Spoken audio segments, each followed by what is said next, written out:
নমস্কার বন্ধুরা, সর্বাণীর রান্নাঘরে আবারও একটি নতুন রেসিপিতে আপনাদের সবাইকে স্বাগত। বন্ধুরা, আজকে আমি নিয়ে চলে এসেছি ইলিশ মাছ। আপনারা এই ইলিশ মাছ বিভিন্ন রকমভাবে রান্না করেন, আর এই ইলিশ মাছ এমনই একটি মাছ যেভাবেই রান্না হোক না কেন খেতে ভীষণই সুস্বাদু হয়। আজকে আমি এই ইলিশ মাছ একটু অন্যরকমভাবে রান্না করে আপনাদের সঙ্গে শেয়ার করব। আশা করি বন্ধুরা আজকের রেসিপি আপনাদের ভীষণই ভালো লাগবে।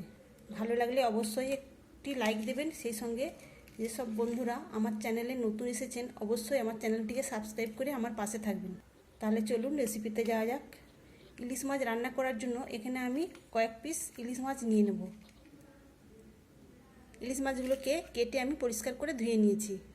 এখন এই মাছগুলোতে আমি পরিমাণ মতো হলুদ এবং লবণ দিয়ে মাখিয়ে রাখবো।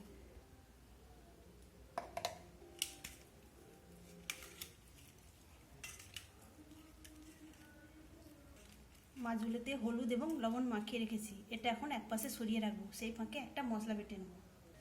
মশলার মধ্যে আমি বাটিতে দিয়ে দিচ্ছি 1 চামচ কালো সরিষা, 1 চামচ সাদা সরিষা, আর দিলাম 1 চামচ পোস্ত, আর নিলাম 2টো পাকা লঙ্কা। আমি এই মশলাগুলো নিলাম মাছের পরিমাপ অনুযায়ী। এখন এটাকে আমি বেটে নেব। আমি এই মশলাটা শিলপাটায় বেটে নিয়েছি, আর যে কোনো মশলা যদি শিলপাটায় বেটে নিয়ে রান্না করা হয় তাহলে সেই রান্নার টেস্ট অনেক গুণ বেড়ে যায়।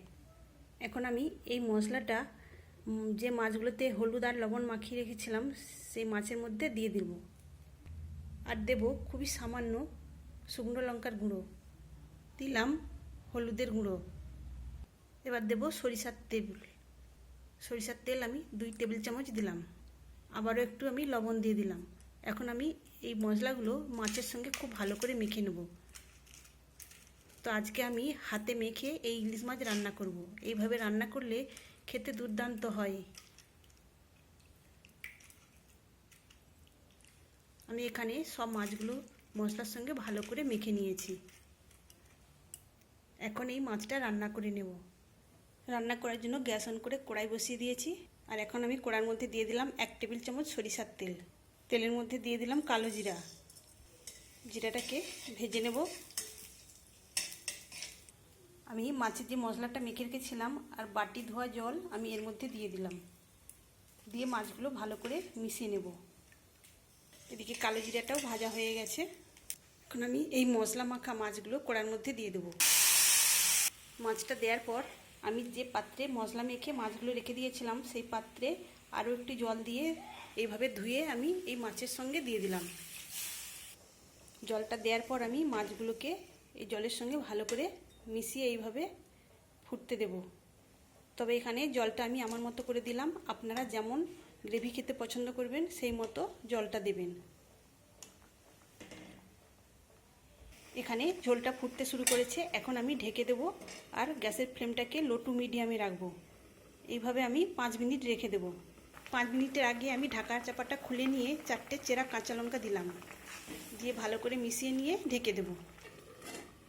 5 মিনিট পরে ঢাকাটা খুলে নিলাম। এখন মাছগুলোকে আমি উল্টে দেব। উল্টে দেওয়ার পর আবারও আমি ঢেকে দেবো মিনিট 3-4 জন্য। মিনিট 3 পরে আবারও ঢাকাটা খুলে নিলাম, আর এখানে আমার রান্নাটা হয়েও এসেছে। দেখুন বন্ধুরা কত সুন্দর লাগছে দেখতে এভাবে হাতে মেখে ইলিশ মাছ রান্না। আপনারা অবশ্যই বাড়িতে এইভাবে একবার বানিয়ে দেখবেন। এইভাবে হাতে মেখে ইলিশ মাছ রান্না করলে খেতে ভীষণই টেস্টি হয়। শেষ পর্যায়ে আমি উপর থেকে আবারও দিয়ে দিলাম খানিকটা সরিষার তেল। রান্নাটা আমার হয়ে গেছে, এখন গ্যাসটা অফ করে দিলাম। তাহলে বন্ধুরা আজকে আমার হাতে মেখে ইলিশ মাছ রান্না আপনাদের কেমন লাগলো অবশ্যই কমেন্ট করে জানাবেন।